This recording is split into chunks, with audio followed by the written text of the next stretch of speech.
Ladies, if you got PCOS, you already know your body always doesn't play by the same rules. But guess what? That doesn't mean you can't be fit, build muscle, and feel powerful.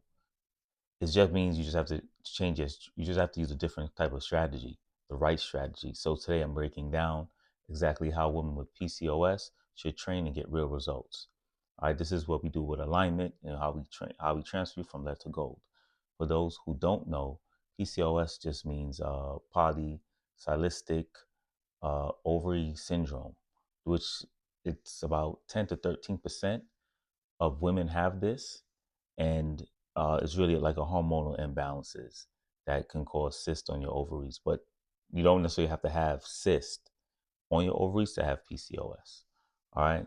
So the one of the mistakes most women make with PCOS is that they think they have to do more, especially when it comes to cardio, more workouts, and more stress. Remember, it's a hormone. Your hormones your hormones are already running on flight or fight, right? That's what your CNS does. So when stressing the body, it actually pushes back harder. Remember, you want to work within the system of your body. All right. So you want to train smart. And as a matter of fact, that's one of the cliches or wording that I use for my company, or we use, which is train hard, train smart, and train safe. So we're gonna give you the steps today on how to do that. All right.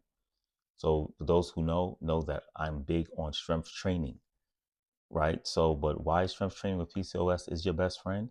Because it improves insulin sensitivity. I did videos on that. You can check that out.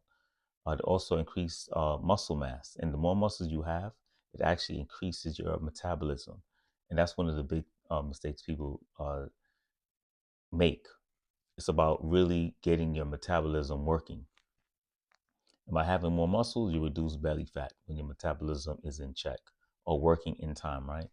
And also, what it does, it balances your hormones. So this can actually work in regulating your hormones. All right. So what you want to do, or I suggest, strength train 3 to 4 times a week, anywhere for about 45 minutes, no more than an hour. Uh, I'm a big component of focusing on compound lifts, meaning that multi-jointed exercises such as squat, deadlifts, rowing, bench, hip thrusts, things like that. All right.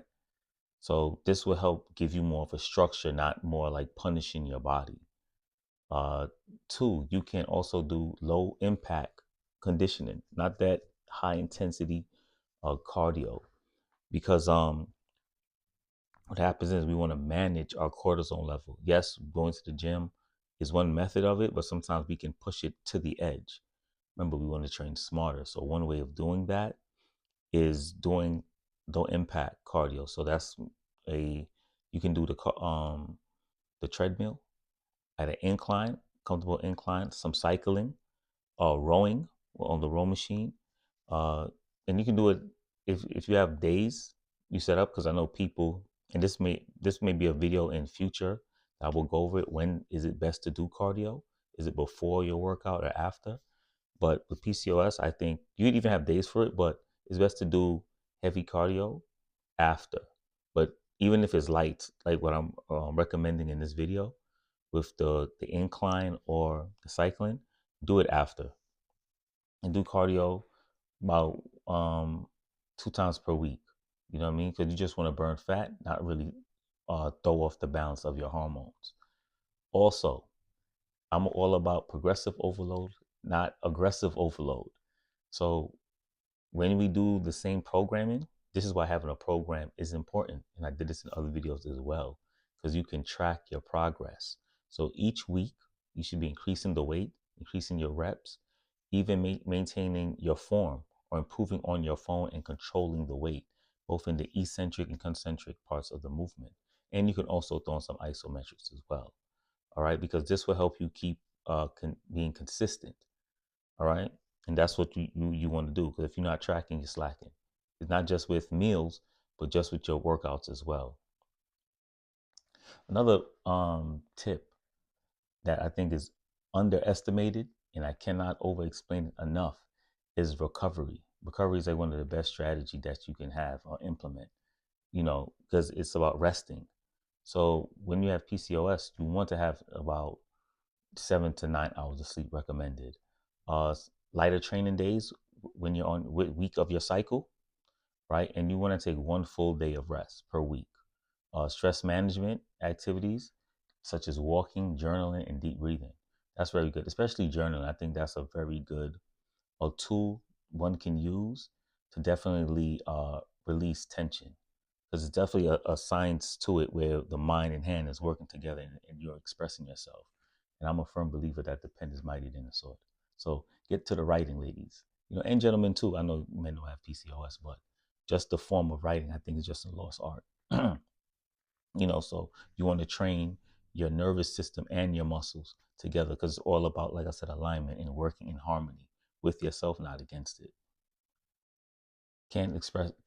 So next point is the nutrition. You have to have the right nutrition to support your system. I had a client the other day. She doesn't have PCOS though. I don't think, because she never mentioned it to me.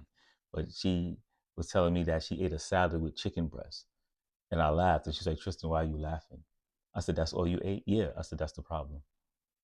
I said, "The first law of nature for your body is, the first law of nature, not just with your body, is self-preservation. So what your body is going to do when you get too low in a deficit is going to slow down your metabolism, because then they're going to say, okay, we need to survive.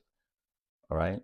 So this is why sometimes you think you will lose weight and then you plateau, because your body's functioning now to survive on whatever caloric intake. So you have to eat the adequate amount of calories and have your macros in place in order to get the benefits of your meals and of your diet in order to help you perform better. All right. Your macros, what those don't know, is just carbs, proteins, and fats. All right. So, but since you have PCOS, high protein, depending on your weight, 1 gram per ideal body weight. Can't stress that enough to make it easier. I'm not a proponent of cutting carbs out your diet completely, because I think long term is unsuccessful. So what you want to do, you want to schedule them around your workout. So on days that you put out a lot of energy, you probably want to up your carbs a little bit more than when you're resting or not doing uh, a heavy load of work. All right. Definitely your healthy fats. Can't forget those, because fats help with hormonal health. Remember, this is a hormonal issue. So you want to have the right fats, the right amount of fats as well, to help work with your body. Whole foods over processed foods. Just by cutting out processed foods a lot, your life will be a lot better. Trust me, you feel different, move different, breathe different, but you definitely will see the benefits instantaneously, right? And also stay hydrated. If you feel like with water you're not getting you're always feeling thirsty, just add some pink Himalayan salt or some Celtic salt to your water to get you hydrated. Or from time to time, drink some coconut water. All right. Also, supplements. I'm always telling you, go to the doctor once you get your blood work, check and see what you're lacking, right? But you definitely want to take some of the important ones, the omega 3s, that's healthy fats, definitely magnesium and vitamin D. All right, so but choose them wisely, like I said, and ask your doctor as well. But just get your blood work and you can see what you're lacking. Now they got all these holistic stores around here with certain kind of alternative medicine. You can check them out and make an appointment with them to get to know which supplements or micronutrients that you need to help you with your situation, right? And last but not least, but it's really at the top, is the mindset. You have to have a paradigm shift and not take on a victim mentality and have the self talk that you're broken or your body is fighting you. You want to have a different kind of approach, and that you become more victorious by learning the right way to implement a strategy that will be beneficial with your current condition. All right. Ladies, don't forget, you are powerful, you are capable, and PCOS doesn't define you. This is just another challenge or obstacle that's in your way that you have to overcome. And I believe you can do that with the right guidance and strategy. And that's all most of us are missing anyway. We're just one tweak away from accomplishing what we need to accomplish, and fitness is no different. All right. So if you resonated with this, like, comment, and share, especially if someone who needs this, because this is something that I think that's not being spoken about a lot in the fitness community. A few people have, I'm not gonna lie, but overall, and even those who are not in fitness, maybe they can be inclined to listen to this or inspire them to take their health more seriously and let them know that there is an alternative out there which they can have a better way of living. All right. So if there's something that you're interested in and you want some more guidance on that, whether it's meal plans or training or both, click the link in my description and set up a call and let's see if we can transfer you from there to gold. So this is Alchemy Fitness signing off. Train hard, train smart, and train safe. Peace.